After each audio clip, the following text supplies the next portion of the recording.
This is Boomer Life on CL 650. And here is the best part. You have a head start if you are among the very young at heart. And welcome back to the show on CL 650. Today let's keep that song going. You like that song? Okay, we'll have that the next time you're on. Make a note. Andy likes that one.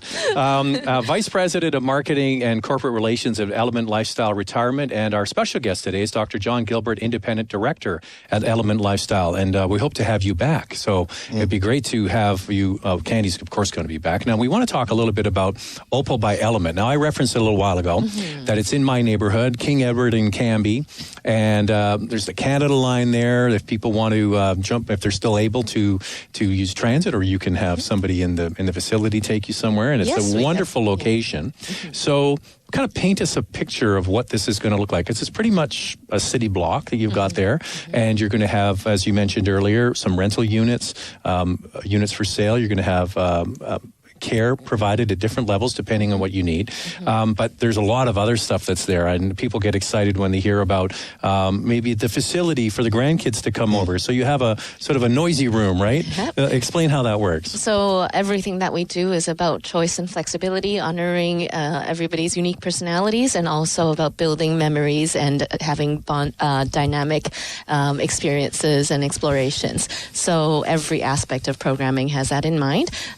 So we have some that are for passive and introvert types, a very zen type of wellness spa space that you do more restorative and passive types of holistic complementary type wellness, so yoga and tai chi and qigong. But then even yoga can be intergenerational. We'll have family yoga, and we have already found an instructor who's specially certified for geriatric and family children's yoga.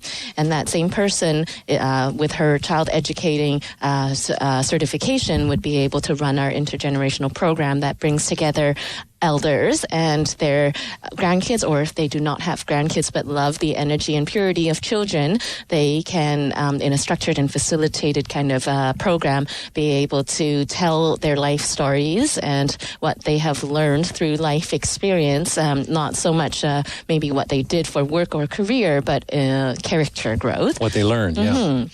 Now, you also have like a place where families can eat together. Yeah, right? So we have a main dining room that has tables that can be put together or taken apart. We have a communal table for the ones that are very culinary inclined and like to watch the action and feel the energy of a vibrant kitchen. We also have a private function room that is not just a dining room. It's also a living room setup that supplies board games so that when children come, they do not feel like they're coming just to be a good kid. Sit there and you know what they do? They sit there and look at their phone. Yeah, at least there's space out in the digital thing, right? Yeah. But elders don't want to feel like they are burdening or obligating the next generations. They want to come and they can feel whether that child is coming because they truly want to or just must. So when they come there, then the adults, if they're having that amazing conversation that we hope they will have for 3 or 4 hours, the kids can still be in that space and playing with each other, and they don't have to sit still. They don't have to be quiet. So it's an enclosed and sound insulated room. But there's also, we have a portable barbecue. You can take that up onto our rooftop that has stunning views of the mountains and downtown. And on the south side of that rooftop, we have the entire building is planters supplying our farm-to-table culinary concept, but also another opportunity for bonding and contributing to the community. The residents can plant and harvest their own vegetables and herbs, and they can do that with younger generations. And our recreation coordinators can create opportunities for them to take it out to farmers markets to sell together. And then in the chef's table or open display kitchen, they can invite friends or invite family and kids included to make ice cream and pasta and pizza together, things that they cannot do even in the comfort of home because they may not have the equipment, they might not have access to certain special ingredients, they just may not have the skills. But there's a lot of elderly women, especially the nurturing women, but a lot of men too, who love to cook and then share recipes with each other and teach the next generation. So all those sorts of experiences are are meant to bring people together in a more meaningful way, as opposed to sit there and then everybody's on their phone or iPad, the younger people. I walk by this location every day with my dog on the way up to Queen Elizabeth Park. And when I get to the top of Queen Elizabeth Park, it's a pretty good hike up the top of that hill. It's called Little Mountain for a reason. I see all of the elders doing their Tai Chi up there every morning. Yes. And they have actually renovated, it's probably been in the last 10 years, but they've renovated the whole top of Little Mountain to have all of these covered areas. And you see all the groups every day, and I walk by with my wife, and the people say hello. And I can see that's a strong community, right? Yeah. And somebody living down the hill could still go and do that. Yes, or they could do it on a rooftop. That's how I actually designed it. That exactly what I had in mind, that you can go up for fresh air and this stunning view and then do your yoga or Tai Chi or Qigong up there. So is it Tai Chi they're doing up at top of Queen Elizabeth Park? Is that pretty much it is. Yeah, it is Tai Chi. All right. All right. So that's, I can see that community just moving down the hill a little bit. We will have community being welcomed. So a lot of it will be residents. So, but sometimes we will invite community organizations to come in, because we don't want them to just be in this little space and have no connection to anybody else. Dr. Gilbert, do you have any information you can provide around as people get older, the connection they need to have with younger people? Does it help with their cognitive ability? Do you know anything about that, or do you have any experience firsthand? I could imagine that, as you mentioned, being shuttered away on your own, you don't have the same experiences that if you were around younger people. Well, there's certainly a lot of data that says to be around younger people is certainly good for your mental health. That's for sure. But I think that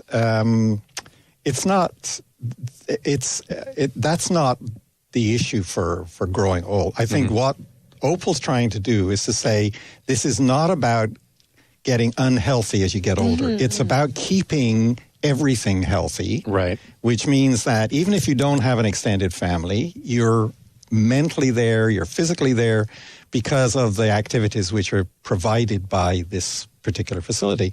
And that's really, really important. I know I go to Little Mountain, I go to Hillcrest to indoor lawn bowl. Oh, yeah. Let me tell you. Indoor, I didn't know they had it there. It's amazing. I know they have the curling there, but there's indoor lawn bowling. I gotta go check that out. Okay. And it's the only one in Canada. Okay. And really? It's a really, really amazing facility. And I know that the people that come they're all very mentally agile because they bowl every day, literally. I don't. But so I think that the notion of having an extended family is good if you do have an extended family in terms of mental health.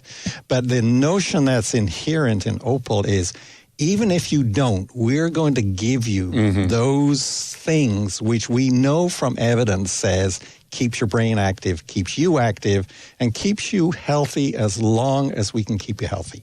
I have a funny story. My neighbor lived a block away. She sold her house, I guess 2 years ago. There's a new home there. It was a little old bungalow, and her name is Bee. And when she left, she was 97 years old. And Bee used to walk by every single day with her red coat on. Sweetest lady. I've lived in my neighborhood for 18 years, so I've known her for many years. Hi, Bee. How are you? Oh, I'm great. Are you going bowling? Yes, I'm going bowling. And do you know what her line was? Because she would go down to Grandview Lanes, right? She says, I'm going bowling, but not lawn bowling, because that's for old people. At 97. Right? That's a mistake, because the average age of the bowlers in British Columbia is 55. Well, I just think it's a funny story because her perception was, but she had that community. Every single day she went on transit and went over to Commercial Drive to go bowling with her peeps and hang out every day, and then she came back, and that was her group. So I can totally see what you mean. You're trying to build it all in one place. And I don't want them to feel old. Why is there a shame about being old anyway? That's her society. Look at the Queen. Pardon me? The Queen, yes. You should be proud of being old, because that means you've got life experience and wisdom. What's wrong with being, that's for old people. That's great. I thought it was great coming from her. And then to me, old is like 152 these days. Yeah, I always like There's lots watching of the healthier shows where they do people. the birthdays and people are 100 plus. I think it's great. Well, it's been a wonderful conversation. Our thanks to Dr. John Gilbert, our very first Order of Canada guest we've had on the show. It's been great that you've been here. Oh, my honor. And Candy Ho, of course, from Opal by Element. And where's your display center? It's at City Square. City Square, near the So Kieran that- restaurant there, yes, right? Exactly. So 12th and Cambie, and there's parking underneath, and then the focus groups there will allow community to envision retirement differently. And yeah. Well, we're going to have you back soon to talk more about it. That's all the time we have for this week's show. I'm Zach Spencer. You're listening to Boomer Life on CL 650.